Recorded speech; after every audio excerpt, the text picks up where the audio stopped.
Welcome back friends. इस video में हम बात करने वाले हैं CSIR JRF फेलोशिप और UGC JRF फेलोशिप की जो डिफरेंस है उनके बारे में।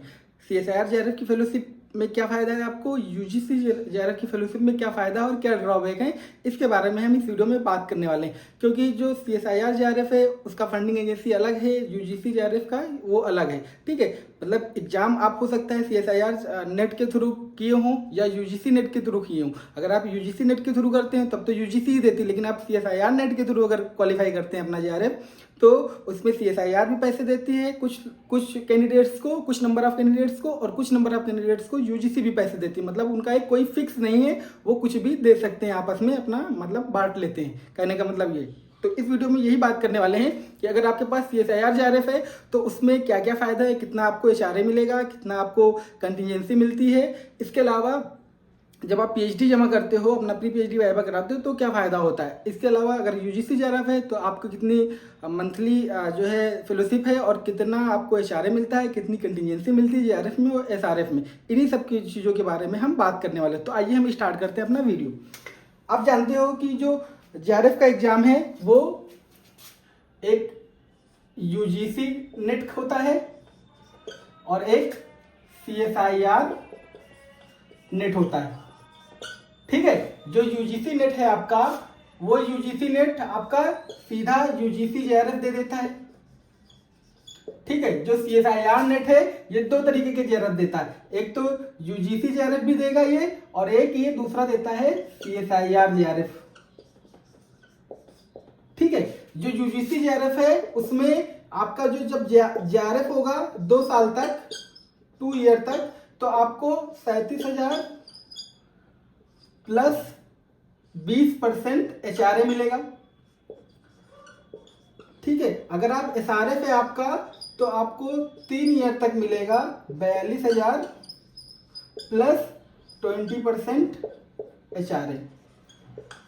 ठीक है, कंटिजेंसी की बात करें, अगर कंटिजेंसी मिलेगा आपको JRF में 3,000 रुपये इंटू 4 बार मिलेगा साल में। ठीक है, तो मतलब 12,000 रुपये आपको मिलेगा पर ईयर। ठीक है, अगर कंटिजेंसी SRF की बात करें तो आपको 6250 रुपये मिलेगा 4 बार साल में, और ये हो जाएगा आपका 25,000 रुपये। ठीक है, 25,000 रुपये। अगर हम CSIR JRF की बात करें तो CSIR JRF में आपका जो JRF के लिए जो पैसे मिलेंगे वो आपका होगा 37,000 प्लस 16% HRA। ठीक है, और SRF में 42,000 रुपये फेलोशिप रहेगी प्लस 16% HRA। ये डिफरेंस है।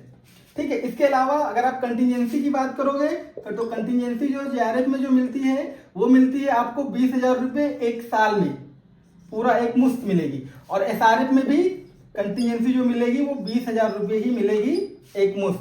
मतलब अब देखिए, आप समझिए, आप JRF में यहाँ पे 4% का लॉस है CSIR कैटेगरी में अभी के हिसाब से HRA में। SRF में यहाँ पे 4% का लॉस है अभी के हिसाब से। ये लॉस क्यों, हमने एक वीडियो डाला हुआ है, आप उसे जाकर देख लीजिएगा। इसके अलावा कंटिजेंसी की बात करोगे तो इनको JRF में जो UGC कैटेगरी के होते हैं उनको 12,000 रुपये मिलता है, लेकिन जो कंटिजेंसी है CSIR कैटेगरी में उनको 20,000 रुपये मिलता है। डिफरेंस क्या है इस 12,000 इस 20,000 में। ठीक है, इनको क्या होता है, आपको 3,000 रुपये 4 बार मिलेंगे, 4 बार उनको आप क्लेम कर सकते हो 3,000 रुपये। ठीक है, तो क्या होता है, कभी आपके पास 4,000 रुपये का बिल है और आपको मिलेगा 3,000 रुपये ही उससे। ठीक है, तो आपका वहां पे नुकसान होता है। यहाँ पे क्या है, 20,000 रुपये एक साथ होंगे। आपका 5,000 का बिल है, 5,000 चला दिया आपने, आपका 11,000 का बिल है आपने चला दिया, आपका 16,000 का बिल है आपने चला दिया, कितने का भी बिल हो। लेकिन यहाँ पे अगर 16,000 का बिल है और एक बार आप क्लेम कर रहे हो तो 3,000 उसमें मिलेगा आपको। तो ये फायदा हो गया। अब तो इनका 12,000 है, इनका 20,000 है, तो नुकसान है क्या, नुकसान नहीं है। यहाँ देखो, इनका 20,000 SRF में भी है, आपका 25,000 हो गया। ठीक है, तो अगर आप जोड़ोगे 3 साल को, इसको वो करोगे तो ये बराबर जो कंटिजेंसी होगी 5 साल का अगर आप देखोगे तो UGC JRF हो चाहे CSIR JRF हो, दोनों में कंटिजेंसी बराबर हो जाती है। इसके अलावा अगर आप देखोगे कि यहाँ पे भी वही है, 6250 रुपए का एक मतलब 3 मंथ का होता है, 3 मंथ 3 मंथ्स में आप 6250 रुपये कंटिजेंसी क्लेम कर सकते हो। कंटिजेंसी में क्या खरीदते हो आप? आपको कोई पेन ड्राइव खरीदनी हो, कोई बुक खरीदना हो, कोई आपके पास किसी जो है केमिकल का बिल हो, कुछ आप एनिमल पे काम कर रहे हो तो एनिमल को फीड जो खिलाते हो उसके लिए कोई बिल हो, इन सब चीज़ों को चलाते हैं, वो आप उस पर लिखा होता है जो कंटिजेंसी का एनेक्जर होता है। ठीक है, ये आपको सब पता होगा। ठीक है, तो ये यहाँ पे फिर वही यही नुकसान है यूजीसी जेआरएफ में कि आपको अगर आपने 10,000 का कुछ खरीदा है, मान लीजिए 10,000 का केमिकल है आपका, आप क्लेम 6250 रुपये ही कर पाओगे उस एक बिल से। ठीक है, या तो आप ब्रेक करके बिल बनवाइए, अगर आपका कोई जानने वाला हो कि हाँ हमको 6250 का एक बिल दीजिए और दूसरा बिल दे दीजिए 3800 का, 10,000 का अगर तो कुछ सामान खरीद रहे हो, ठीक है, 3750 रुपये का, तो ऐसे आप काम कर सकते हो इस कंटिजेंसी के लिए। यहाँ पे आप 10,000 का खरीदो चाहे 19,000 का खरीदो, एक बार में चला दोगे, तो ये फायदा हो गया। दूसरा, ये तो हो गई फेलोशिप की बात। जब आप मतलब आपने जेआरएफ लिया है तो आप ये फेलोशिप कब मिलेगी? जब आप पीएचडी में एडमिशन लोगे, जब आप पीएचडी में एडमिशन लोगे। ठीक है, जब आप पीएचडी में एडमिशन लोगे तब ये आपको फेलोशिप मिलेगी।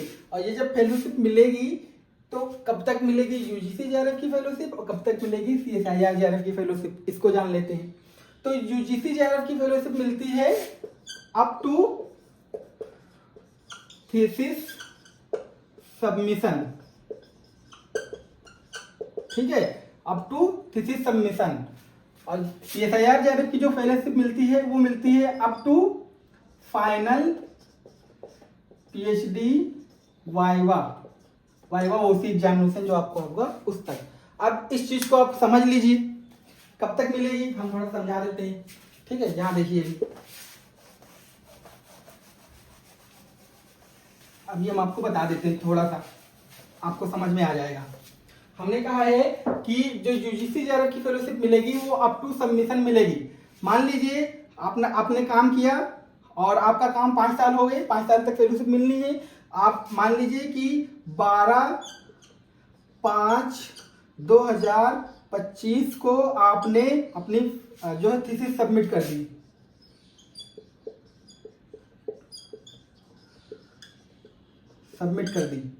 ठीक है, 12/5/2025 को। इससे पहले सबमिट करने से पहले आपको क्या करना पड़ेगा? प्री पीएचडी वाइवा देना पड़ेगा, दोनों ही केस में देना पड़ेगा। ठीक है, आप थीसिस सबमिट कर दोगे। ठीक है, थीसिस सबमिट की तो जो यूजीसी जेआरएफ होगा, यूजीसी जेआरएफ फेलोशिप जो होगी वो टर्मिनेट हो जाएगी या बंद हो जाएगी। ठीक है, यूजीसी जेआरएफ फेलोशिप टर्मिनेट हो जाएगी, लेकिन जो आपकी सीएसआईआर जेआरएफ फेलोशिप होगी वो कंटिन्यू रहेगी। ठीक है, कंटिन्यू रहेगी मतलब चलती रहेगी। अब यूजीसी जेआरएफ की तो बंद हो गई जैसे आप थीसिस सबमिट करोगे। ठीक है, मान लीजिए 12/5 को किया, अब सीएसआईआर जेआरएफ की फेलोशिप कंटिन्यू रहेगी। कब तक कंटिन्यू रहेगी? जब तक up to your final PhD viva. Final PhD viva क्या है? वो वाइवा जिसके थ्रू आपकी पीएचडी अवार्ड होगी।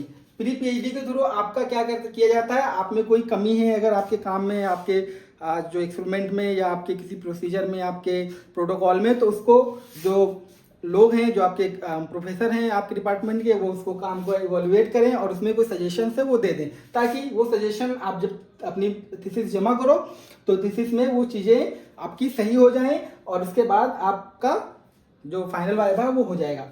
यूजीसी जेआरएफ की जो फेलोशिप होगी टर्मिनेट हो जाएगी और उसके बाद आप अपना वाइवा कराओगे, फाइनल वाइवा